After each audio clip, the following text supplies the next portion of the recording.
Welcome everyone to another edition of Play It Through, and on this edition it's Batman Returns, brought to us by Sega and Malibu. Batman Returns for the Sega Genesis is very much different from the Super Nintendo or NES counterparts that were done by Konami.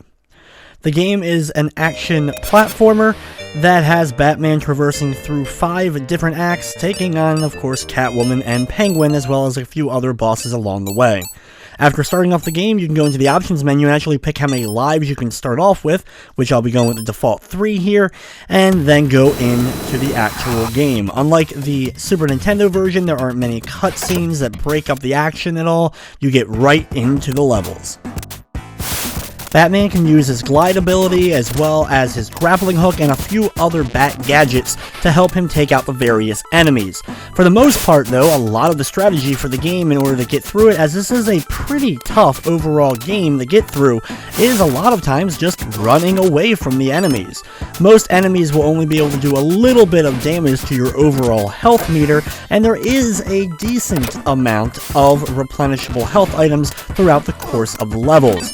During this first stage, be very careful as we're making our way over through a lot of platforms, being sure to grab some health while we're making our way through this section, using the grappling hook at the right times, and making sure not to fall down into the abyss down below. Here we're going to switch over to one of Batman's bat gadgets. If you're able to find at least 3 of these, you'll be able to defeat the boss easily, but I only got 2 during the course of my run through in this level this time around. Jump up here and you'll fight Catwoman. Unleash your powerful move against her, then jump up to the platform above, wait for her to go over, and then you can jump up and attack her again. Every time you deliver an attack to Catwoman, this time we're now going to use the Batarangs, which defaultly switches back to once we have used up all of our other bat attack. Keep jumping up and down every time you deliver a hit, and you'll be able to easily avoid Catwoman's attacks and be able to deliver one of your own until all her health is depleted and we move on to the next area. This area is a very strange tilted building where you're going to be going up and down the sloped paths, watching out for a lot of evil clown-like enemies on tricycles spewing all kinds of projectiles. Along with that is steam coming out of the ground, things dropping from above, and spikes on certain floors. The best strategy, like we did before though, is to jump our way through. We will drop down here to the spikes, but we're able to get a large health item, so even though landing on the spikes damages us, we got more health back than we ended up losing. Only take out enemies throughout the course of the main levels when you absolutely have to. There are certain areas where it's going to be hard to get past without at least doing a few enemy fights, so only attack those if they end up hitting you 1 or 2 times, then take out the enemy that comes at you in the game. Here we have a sub-boss where you have to jump up and punch the heads of the statues while jumping over the gears and fireballs that they spew out. Work on one statue first, jumping up and taking that one out, then jump to the other one and take it out, and then you'll be able to move on farther into the level. The next area is inside a big church. You'll have more gargoyles that we saw in the first opening area, as well as some acrobatic clowns and clowns using crossbow-like weapons laying on ledges. After you get to the edge, you will have to grapple hook your way up in order to get to the upper floors. Watching out for the spikes above, sometimes you can even glitch enemies. If they attack you with their jumping kicks and you time it where you hit them in midair, they will actually fall through into the spikes, and they don't actually land on the spikes, they go completely through them. So this way is a good way to avoid getting hit multiple times by at least some of the enemies in this section. Overall, this is a pretty tricky segment to get the hang of. If you were able to get past the slanted building, though, I think this part is a little bit easier, especially with the ability to kind of knock those enemies down to the spikes and get them off screen, even if they end up hitting you at least 1 time. I do recommend taking the ones out on the ledges so that you can easily grappling hook. One of the most annoying things in the game is that I'm trying to speed my way through. I have to a lot of times use the grapple hook to get upwards, and any hit from an enemy will stop you from being able to grapple hook your way up. Here we gotta do a series of grapple hooks to the very top. There's a couple of gargoyles waiting for us at the very top. Take them all out, and then an elevator will come down and take you up to the top section. Once you're up here, though, it's time to battle the Penguin. Get on the right side of the platform, punch him a couple of times, and he'll go back up into the air. stay right here on this right side and just keep moving back and forth, and you'll be able to easily keep punching him every time he ends up descending. Doing a little trick here, basically every time he goes back up, walk a few steps forward, then we'll turn around and walk backwards, jumping up, hitting him, making sure that when you jump, you're a little bit away from him so that you won't jump directly into the penguin, and delivering a hit will knock him down and let him descend, allowing you to deliver several hits in a row before he ends up being able to fly back off. Once he's taken care of, though, you'll move on to the next level of the game, which meets us with the motorcycle skull clown enemies. This section is extremely annoying, and taking out all of these guys is not really recommended. Keep jumping, just do forward jumps. You will get hit a lot during this section. You can slow down a little bit if you really want to take them out, but with the amount of bullets and the amount of them that end up spawning during this section, it honestly is best just to keep moving. When you start to get a little bit lower on health near the end of this section, you may want to take out a few with some jump kicks. Thankfully, there is a small health, and then immediately once you get into the building here, there's a large health to completely fill up your health before the mini-boss. For the mini-boss, we're going to equip this item and use it both times in order to do some initial damage. Then you want to run up close to him and keep doing your low kick to him. It's essential that you do not stop with your relentless attacks against him once you get close. That boss will deliver a ton of hits to you and knock your health down very fast. If you're able to just keep ducking and doing the small kicks to his legs, he should go down before you end up running out of health. Thankfully in the game, you get full health back at the end of every section. Inside of the department store, we're going to have to work our way up through a series of escalators and conveyor belts and girders in order to make our way to the very top of this section. Usually I like to hang on the more right area here, using my grappling hook to work my way up. Here I'm going to use one of my items to help me destroy a couple of these enemies before grappling hooking my way up several floors until I can see the gray bricks here. Once that happens, keep moving to the left. I'm going to avoid most enemies just like I have been throughout the course of this section. Once in here though, Catwoman will spawn and we'll have to battle her again. Use the more advanced batarang here in order to deliver a lot of damage to Catwoman. In fact, 4 of these should take her out. Staying on the far left side, keep hitting her every time you deliver one. When she gets back up, immediately deliver another one. She'll go down quickly. But you don't have much time to rest because immediately the penguin shows up and drops a giant wrecking-like ball down, and you have to now slide your way down a series of escalators before the ball makes contact with you. If it hits you once, you're instantly dead. This is pretty tough, and when we get to the bottom, we're immediately greeted with another boss encounter against the penguin. Start off by using your upwards moving batarangs so that you can hit them in the air, and once they're wasted and gone, then you're going to want to do a similar strategy to what we did in the previous level, jumping up into the air and immediately hitting him. As soon as he descends just enough for us to make contact, he'll keep descending, then go back up, and repeat the process until his health is fully depleted. Once he's done though, we'll be moving on to Act number 3, the Red Triangle Circus. Arguably, this is the toughest level for me overall. I'm going to start off by jumping over and hitting the flame-throwing guy a couple of times and grab the item on the edge here, but you don't want to go that way, you'll just end up in a pit. Instead, you have to backtrack and actually grapple hook your way up, and then you'll be able to drop inside of this cage. The enemies are a bit weird here, the clowns that actually shrink inside of their hats and move around, as well as enemies that we've been battling. Once again, the key is to move quickly when possible. Sometimes you're gonna get hit when you try to use the grapple hook, and if you get hit more than twice when trying to grapple, take out the enemies, then use the grapple so that you don't end up wasting your entire health bar just trying to do one grapple spot. Drop down here, take out the enemy, and then always, if you can, if there's only one enemy on the screen, do small jump kicks towards the flame shooting guys. Hit one, then back away, then jump and do it again in order to take those guys out. They're one of the few enemies by themselves that can usually be easily managed, and that way you can save a hit or two. However, the acrobatic guys, they're much more problematic as far as being able to avoid them, take them out, and be able to use your grappling hook safely. At the end of the area, you'll come to another big gap here. We're going to use the grappling hook to swing across and grab these 2 useful items, then grapple hook our way up, and then swing over onto the giant Ferris wheel.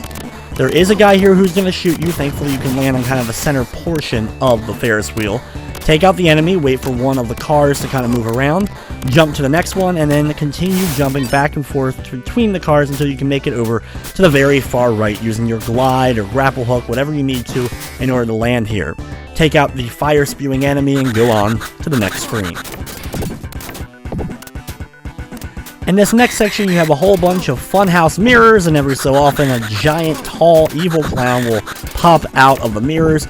I just keep jumping through this entire section. They all end up hitting me, but once I make it to this weird fortune teller, duck down and take out the panel on it to grab an item. You'll have to duck near every one of these fortune teller things, though, in order to kind of avoid the punch glove that comes out of the sides of the device.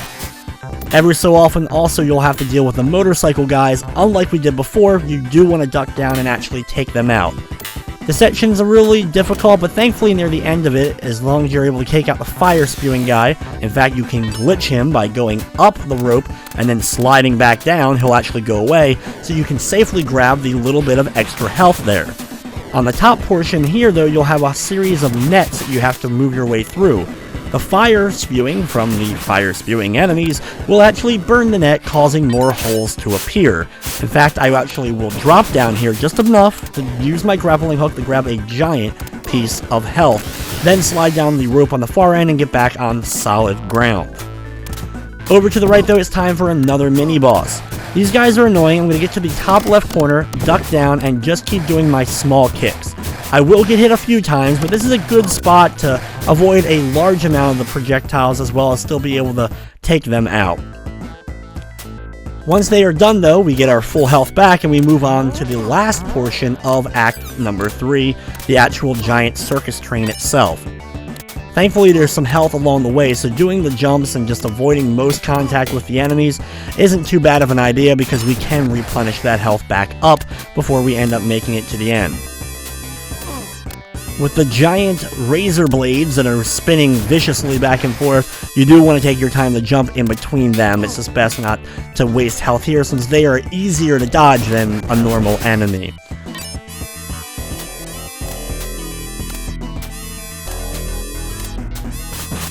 After you make it past the second set, I'm going to take out this enemy here, and then be very careful. There is a few more enemies coming, and you're probably going to be getting a little bit low on health, so you may want to take out a few here and there when possible. Once you make it to the boss, though, this boss is a bit of a pain. Deliver a punch, and then immediately run away. Then, when you're on the far left, use your batarangs to hit him from a distance. This way you'll be able to keep him at bay, keep doing damage, and be able to avoid his evil shovel. However, the penguin controlling the vehicle will every so often cause fire to spew up, so make sure that you're prepared to get away from the fire.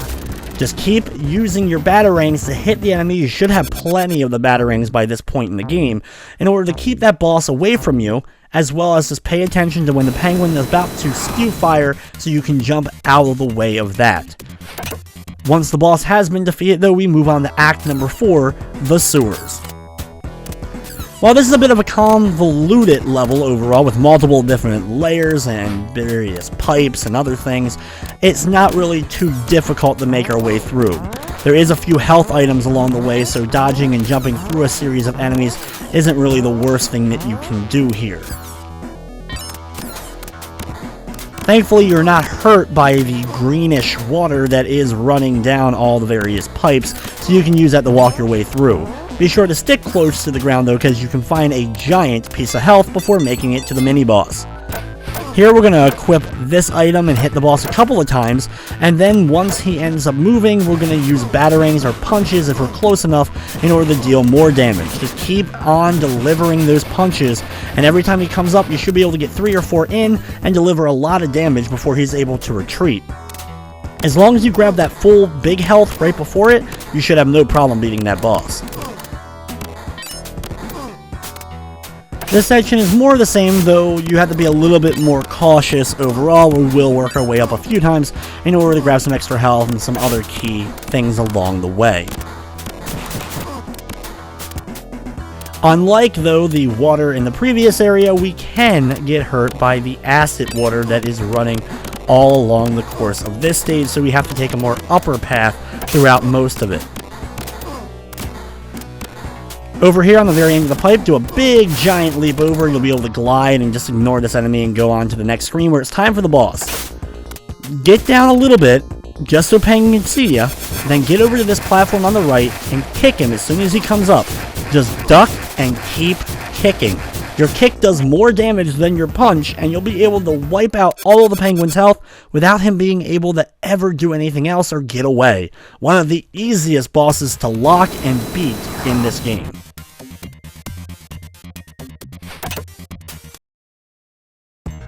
Act number 5 is the final level of the game, the Penguin's Lair. This is an icy, sewer-filled area with various different platforms for you to work your way through. The ice, of course, will allow Batman to slip and slide, so you will have to pay a little bit more attention to where you're landing, and there's a lot of smaller pipes and other ledges for you to hit when working your way through.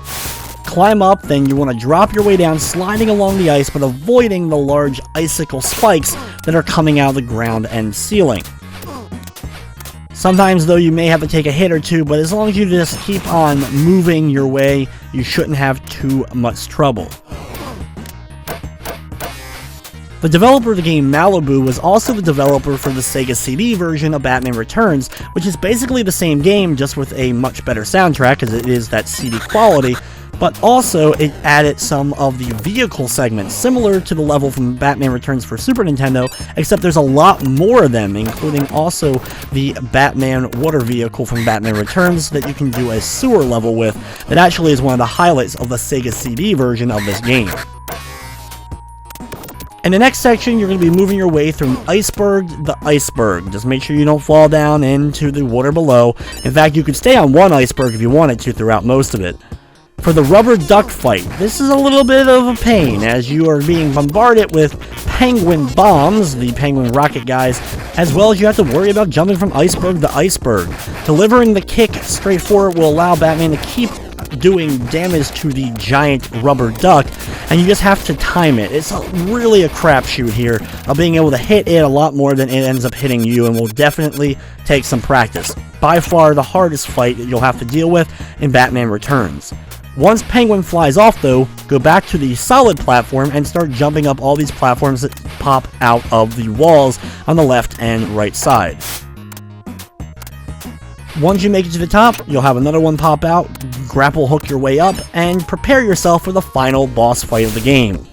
For the Penguin, start off by going to the far right, and then what you're going to want to do is get out your upwards moving batarangs to attack this device. Then once you've used them, jump up and deliver more hits until the electronic device is destroyed. Once it's done, this fight is a breeze. Stay on the far right and deliver kicks to Penguin every time he pops out of the water below. Every so often, though, you will have to jump up in order to avoid his attacks. They do a lot of damage, but you can clearly see when they're coming ready to attack you. After you deliver the final hit to the Penguin, he'll slide into the water below, there's some explosions, and now instead of going to the credits, you actually go to the final actual boss, which is a credits fight. One of the strangest ways for a classic game to end, but it actually determines your ending. Thankfully, the fight's easy as long as you have saved up the Bat's weapon, the same one we used on her in the very first level of the game. As long as you have at least like 5 or 6 of these saved up throughout the course, just jump up platform to platform just like we did before. Every time you deliver a hit, move down to the previous one, and keep hitting her until she's defeated. She'll be knocked off the building, and a whole bunch of cats will come and eat the body. Kind of weird and kind of creepy, but either way, that is the ending to Batman Returns. Now, I will also show the alternate ending, where if Batman loses, what happens. It's pretty much the same thing, except the Batmobile shows up and picks up Batman, instead of cats eating Catwoman, but here it is. It'll take actually a little bit for Catwoman to beat up Batman enough to deplete all of his health, but once he's done, he gets knocked off the building, lands on the ground pretty harshly, and the Batmobile picks him up and carries him away. And this same ending screen shows up with the same music that ends up playing in the background. So there you guys have it. There's Batman Returns. Not my favorite Batman Returns game by far, but still, once I learned the mechanics and realized running is actually better than fighting half the time, it wasn't too bad. But anyway, guys, that will wrap up this episode of Play It Through.